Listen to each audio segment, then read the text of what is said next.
So Musa became a shepherd and married one of Shuaib's daughters. He also learned about the desert and about himself.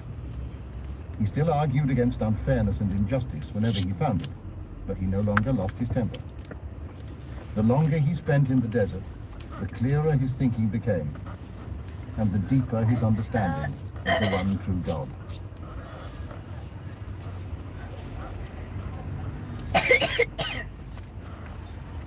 For 10 years, the family moved from place to place, searching for fresh grazing for their animals.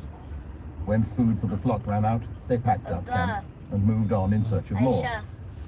It was so hot during the day that they usually traveled in the cool of the night.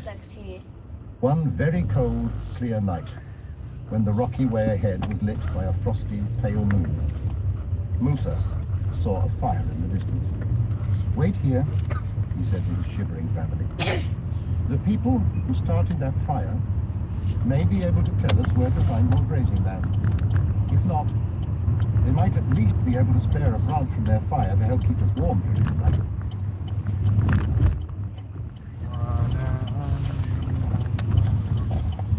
Musa set off toward the flaming light, along a small valley where huge red rocks soared up to the sky like vast waves on the sea. The closer he got, the more he realized that this was no ordinary fire.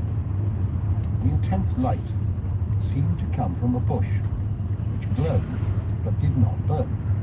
It blazed brightly, but there were no flames. The more he walked towards it, the further away the fire seemed to be. Musa became afraid. He turned and began to walk away, but as he did so, the fire came closer. It was intense and dazzling and pure. It was, thought Musa, as it came from heaven. And at that moment, a voice rang out. "Musa, I am God and Lord of the worlds," God said. "Take off your shoes. You are in the sacred valley of Tua. I have chosen you, so listen to what is revealed. Throw down your staff." Musa was dumbstruck. Where was the voice coming from? Was this really God talking to him? As he gathered his thoughts, he took the long stick that he used to herd his sheep and hurled it to the ground. He stared in amazement as it turned into a snake as soon as it hit the rocky earth. He fled in terror. But Allah spoke to him again. He said, "Musa, do not be afraid. You are one of the people I have chosen to be safe. Pick up your staff." Musa did as he was told, and the snake turned back into a stick.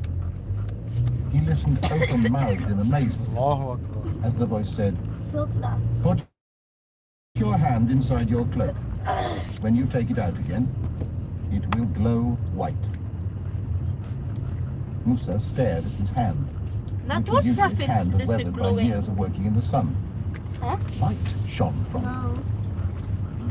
God said, "These are signs that you are my messenger. You must go to Pharaoh and tell him and his people to worship the one true God. They must end their wicked ways." Musa spoke before he could even think. "But my lord," he said, "I've killed one of them, and I fear they will execute me." He gabbled on, thinking of all the reasons why God's plan might not work. "They won't believe me. They'll think I'm a liar," he blurted. He was trying to think straight, but how could he? God himself was speaking to him. "I'll get tongue-tied in front of all those important people," he said. "Lord, lift up my heart and ease my task for me. Untie my tongue so that they may understand my word. And what about my brother Harun? Can he share this work?" God said to Musa, "We shall strengthen you through your brother.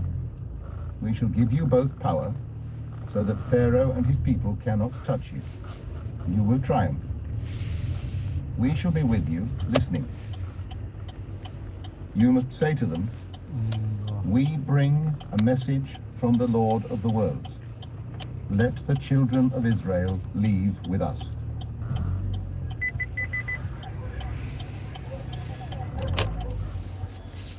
With God's words filling his mind, Musa set off with his family out of the desert and back to the city, back to Pharaoh's palace and the people he had left behind so many years before, and back to find his brother Harun and his own family.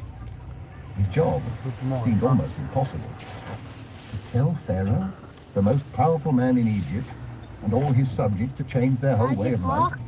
And not only that, but to set free the people of Israel, the Hebrews living in slavery, so that they could find a home of their own. Now, though, things were different. Musa had God to support him. With Allah as his guide, he knew he could not fail. Part 2. The miraculous escape. The prophet Musa, as some of you may remember, is the son of a Hebrew Indian who became a prince in Pharaoh's palace. After accidentally killing a man, he fled and became a shepherd out in the wilderness. Years later, Allah ordered Musa to return to the palace and to tell the king to set the Hebrews free.